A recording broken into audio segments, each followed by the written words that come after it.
اب حضرت سیدنا صدیق اکبر رضی اللہ تعالیٰ عنہ حضرت ابو ہریرہ رضی اللہ تعالیٰ عنہ روایت کرتے ہیں کہ معراج کی رات نبی پاک علیہ الصلوۃ والسلام نے سیدنا جبریل امین سے کہا کہ اے جبریل میں جب زمین پر جاؤں گا تو میری قوم مجھ پر تہمت لگائے گی، وہ میری بات کی تصدیق نہیں کرے گی کہ میں راتوں رات میں مسجد الحرام سے مسجد اقصیٰ میں گیا، پھر آسمانوں کے سیر کر کے رب کا دیدار کر کے واپس لوٹا، میری قوم میری بات کی تصدیق نہ کرے گی۔ تو حضرت جبریل امین رضی اللہ عنہ نے عرض کی کہ یا رسول اللہ، یا حبیب اللہ، اگر آپ کے قول کی کوئی تصدیق کرے نہ کرے، آپ کا صدیق ایسا ہے جو آپ کے قول کی تصدیق کر لے گا۔ آپ کا صدیق ایسا ہے جو آپ کے قول کی کیا کرے گا؟ تصدیق کر لے گا۔ حضرت سیدنا نزار بن سمرہ رضی اللہ عنہ سے روایت کیا فرماتے ہیں کہ ہم لوگ سیدنا علی مرتضیٰ شیر خدا رضی اللہ عنہ کے ساتھ کھڑے تھے اور آپ سے گفتگو کر رہے تھے۔ ہم نے باتوں میں ہم نے پوچھا کہ اے علی مرتضیٰ، یہ تو بتائیے کہ آپ کے دوست کون ہیں؟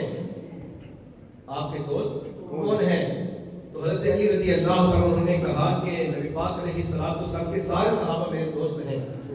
کہتے ہیں کہ ہم نے عرض کی کہ صدیق اکبر رضی اللہ عنہ کے بارے میں آپ کیا کہتے ہیں؟ تو آپ رضی اللہ عنہ نے کہا کہ صدیق وہ شخصیت ہے کہ جن کا نام رب عز و جل نے جبریل امین کے اور نبی پاک علیہ الصلوۃ والسلام کی زبان سے صدیق رکھا ہے۔ سبحان اللہ، ان کے نام سے کیا کیا ہے؟ صدیق رکھا ہے۔ اب حضرت سیدہ عائشہ صدیقہ طیبہ طاہرہ رضی اللہ عنہ سے روایت فرماتی ہے کہ جب نبی پاک علیہ الصلوۃ والسلام معراج کر کے واپس لوٹے نا، تو مشرکین مکہ جو ہیں وہ سارے مل کر گئے سیدنا صدیق اکبر رضی اللہ عنہ کے پاس، جا کر اسے سوال کیا کہ صدیق، ہم آپ سے کچھ سوال کرنے آئے ہیں۔ ایک بندہ یہ بات کرے کہ میں رات کے کم سے حصے میں مسجد الحرام سے مسجد اقصیٰ میں گیا، پھر میں پہلے آسمان سے دوسرے آسمان، پھر تیسرے آسمان، کرتے کرتے ساتویں آسمان، پھر سدرۃ المنتہا، پھر جا کے رب کا دیدار کیا، تو کیا آپ یہ بات مان لیں گے؟ سیدنا صدیق اکبر رضی اللہ عنہ نے کہا کہ میں یہ بات نہیں مانتا۔ اب مشرکین مکہ نے کہا اگر آپ کے دوست نبی پاک علیہ الصلوۃ والسلام یہ بات کہیں تو آپ مانیں گے؟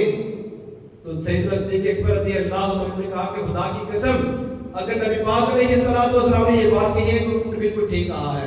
میں تو صبح شام کی بات کی تصدیق کرتا رہتا ہوں، یہ تو بات ہی کوئی نہیں ہے، میں تو صبح شام ان کی باتوں کی تصدیق کرتا ہوں۔ پھر حضرت علی مرتضیٰ شیر خدا رضی اللہ عنہ نے خدا کی قسم اٹھا کر کہا کہ صدیق اکبر کا لقب جو ہے وہ میرے اللہ نے آسمان سے اتارا۔ صدیق اکبر کا جو لقب ہے صدیق، وہ رب تعالیٰ نے آسمان سے اتارا ہے۔